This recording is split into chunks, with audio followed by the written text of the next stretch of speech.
হাসপাতালে আমরা ক্যানুলা করে থাকি। তো এই ক্যানুলা করার ক্ষেত্রে বিশেষত ছোট বাবুদের ক্ষেত্রে যেটা হয় যে অনেক সময় শিরা পাওয়া যায় না। বারবার আমাদেরকে ফুটো করতে হয়। তখন আপনার মনে খুব স্বাভাবিকভাবে একটু রেগে যাওয়া খুব স্বাভাবিক যে এতবার কেন করতে হচ্ছে।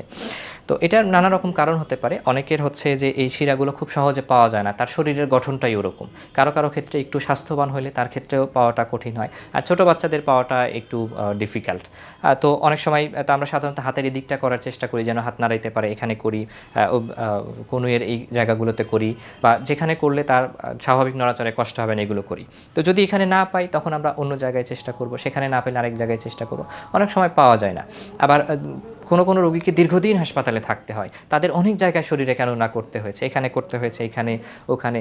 এই করতে করতে দেখা যায় যে ওই ক্যানুলা করার মতো রক্তনালী আর খুঁজে পাওয়া যাচ্ছে না। এটা কিন্তু স্বাভাবিকভাবেই হতে পারে, শরীরের গঠন অথবা অনেকবার করা হয়েছে এই সমস্ত কারণে স্বাভাবিকভাবেই হতে পারে।